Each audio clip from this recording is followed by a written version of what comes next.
Good afternoon. It is Thursday. We're near the end of the October, coming up to the November election. That's why I'm hoping that you are watching this video if you are a New Jersey taxpayer. I ask that Barbara Bono, who's running for governor, if you're out there, you need to know who I am. My direct affiliation with the GOP party as a former press officer for Toms River Township, hence the very county that George Gilmore runs. And if you know anything about politics, which I'm sure you do, it is George Gilmore that got Christie elected. So on that note, here we are. And why is this important to you? I just let you know, Barbara. As far as the rest of the citizens of New Jersey, it's about your safety and it's about your money. And do I have evidence to back it up? Absolutely. And that's why we're here today. With that, I'm going to have small clip videos on subject matter that in the end will be confessed to, if you will. Mike Rotacco sits behind bars, and there's no reason why the men that I'm about to name should not as well. On that note, the next clip will be regarding Ocean County Sheriff Hopeful Chief Michael Mastronardi. Hopefully you've just seen the video that introduced a segment of clips here at the Ocean County Courthouse. I'm filming here because this was my stomping ground, as well as the gentleman and woman that I will be naming. Speaking of women, I think I just want to start this video off letting everybody know that Judge Melanie Donahue, who essentially is George Gilmore's mistress, hence why she became a councilwoman, now a Superior Court judge, her husband, Randy Appleby, would have been here with me today.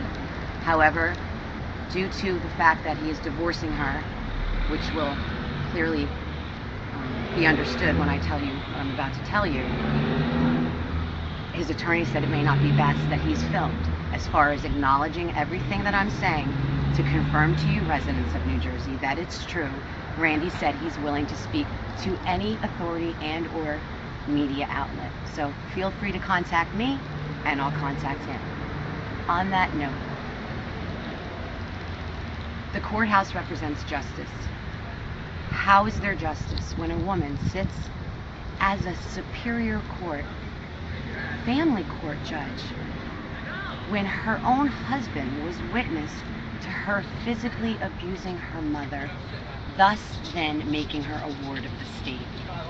And yet, this very same woman, who admittedly showed her alcoholism with me on many occasions, and we'll talk about that later,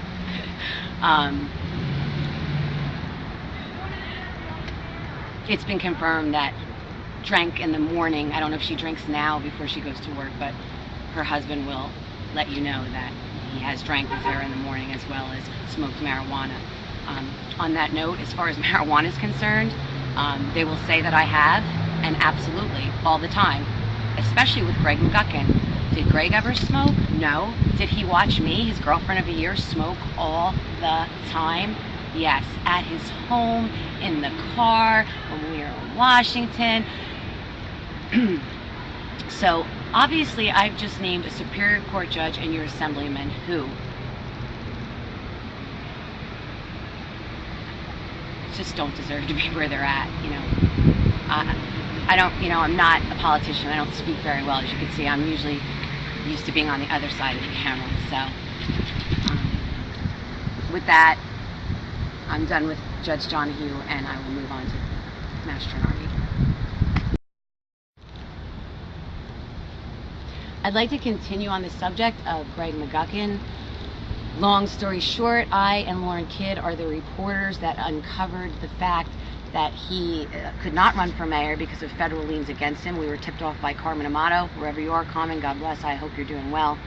Long story short, when he had to step down, that's where Kelleher steps in, and the entire deal was that George Gilmore give Kelleher, Garvey, Ballou, and Van Dyke, which is right down the road, work for his service as mayor, which Gilmore knew he'd win because he's Tom Kelleher. Little did Gilmore know who Tom Kelleher is would backfire, because he's a dirty old man that preys on women like myself after their father commits suicide. And how can he do that? Because he was a prosecutor. Murder was nothing to him. Suicide, the things God knows he's seen. I know personally, he used to tell me, aside from to dress like a nun, wearing my hair back in a long black skirt, to definitely not wear my hair in front of my face. Sorry if this is upsetting you, Tom, because it did remind him of a girl that they found dead, frozen, with hair on her face, and they had to wait for her hair to thaw out before they could readily identify her. I told my mom that he said that to me. My mom's like, that was a scare tactic. Anyways, bottom line, it's hard, I go off base because there's just so much to tell. But as far as Greg's concerned, when I started working here after my father's suicide, we became friends, and I kind of felt bad for the dude. Crazy wife, spoiled daughters. Yeah, he's broke.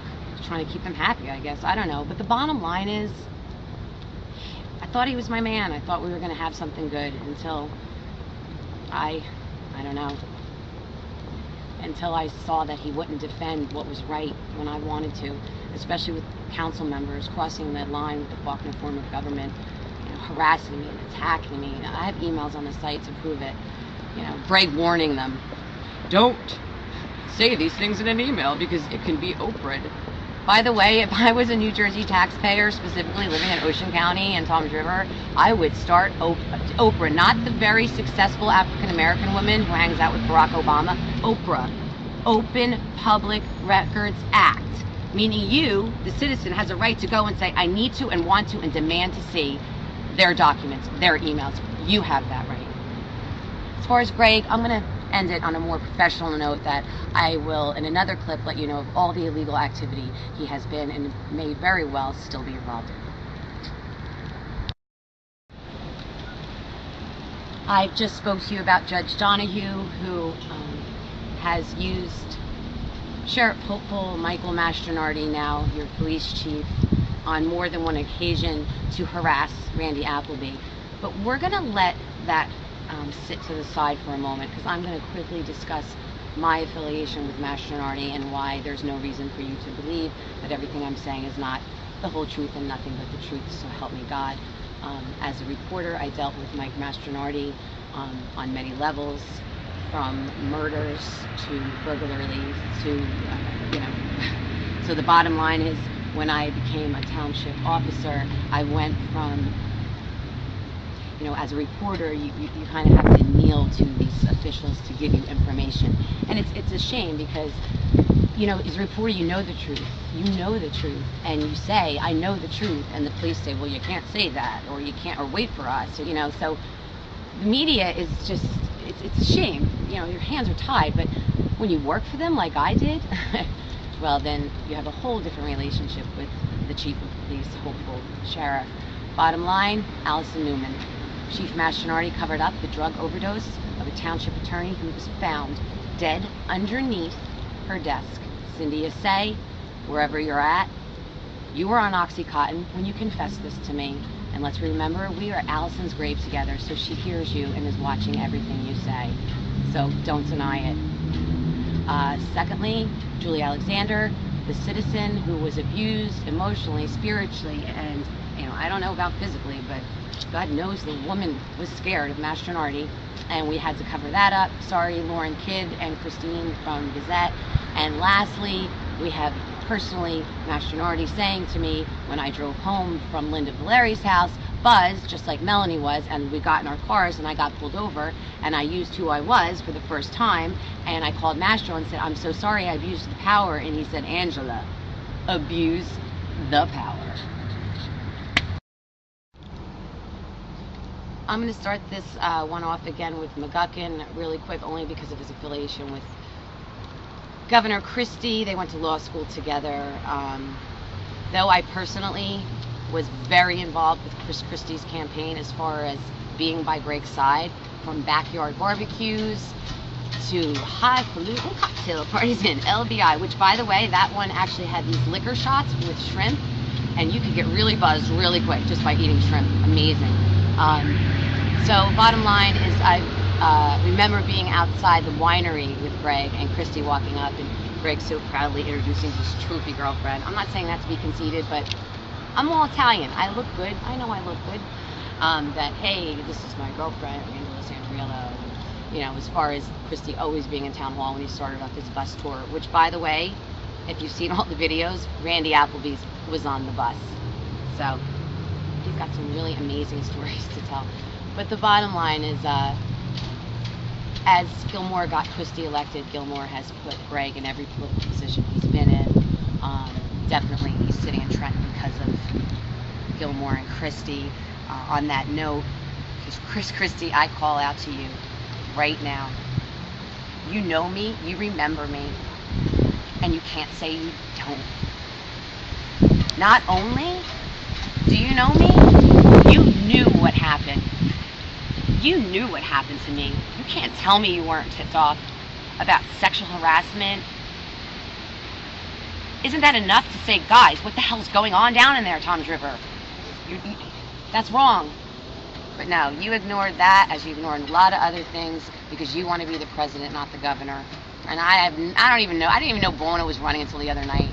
It's not about her. It's not about the Dems. It's about maybe getting a woman in there. It's not a good old boy, which you are. So I also worked on Press Row in Trenton, Christy, and I saw you behind the scenes. Hey, Daryl, congratulations on your ledger job now. It's good that you're out of the state. Hopefully you're out of the State House, because it's really not all that you chalked it up to be. Maybe that's why I'm so grateful that my short time there was a short time there. But on that note, if you'd like to hear more about Mastronardi, McGuckin, Christie, Donahue, and the list goes on. As a matter of fact, I know Elmer Fordy's running again at his house many times. Kelly, Lacey. Just come back. Thanks. Bye. Good morning, New Jersey residents, and all the residents throughout the nation, maybe only a few now, but there will be more, supporting a cause that is ever important with the election right around the corner. This video, as I promised in the narrative just posted, complements the relationship of Mayor Tom Kelleher, not just being my superior in the office, but as a spiritual leader as well. He was amazing how he went from taking one title and using it into another. First, I was to be impressed with his law enforcement background and, his associate prosecutor and all the many other things, sitting on St. Barnabas's board.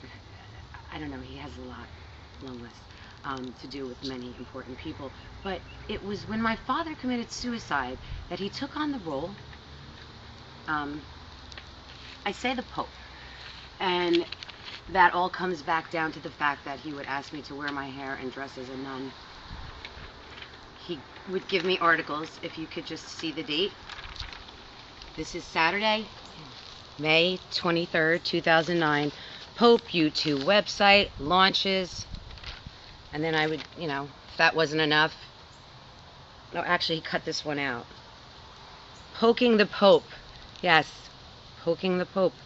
The AP. By the way, the Associated Press still has not responded to my story. So Larry Rosenthal, you really should have jumped on board before. Power of social media is very powerful. And at this point, I don't know if I need any outlet.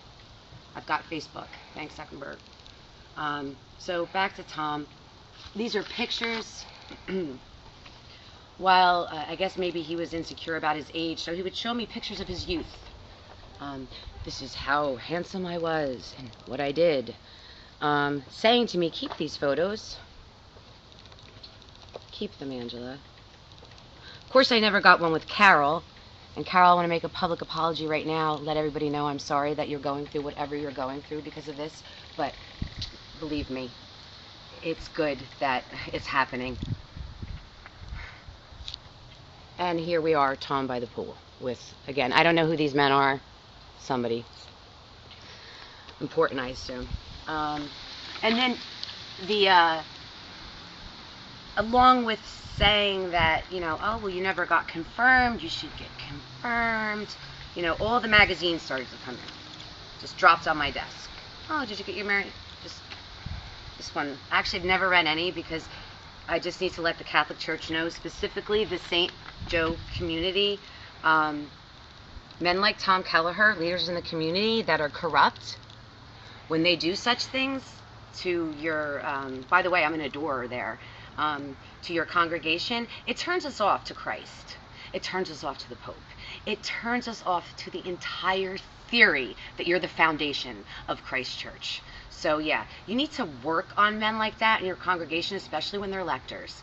And by the way, I need it to be noted, whoever's in charge of that church, I did let your main important young guy know what was happening, and he said, yes, go to LBI, get some sexual harassment counseling. And that was it. So yeah, not trusting the Catholic Church. Not saying anything about Christ, the church. So yeah, I don't know, there's a lot of stuff. I have a lot of paraphernalia, but the bottom line, my word is truth. And God's, so help me that the day I lie, judgment will come upon me, like it will come upon these men. Because let's remember, to all you bloggers out there who are starting to realize what's really going on, Seaside Heights really is Sodom and Gomorrah. God has used water and then fire, two natural elements, to completely destroy. So I'm here on behalf of God to destroy corruption. So let's just look for the signs and keep reading the facts. Jersey strong.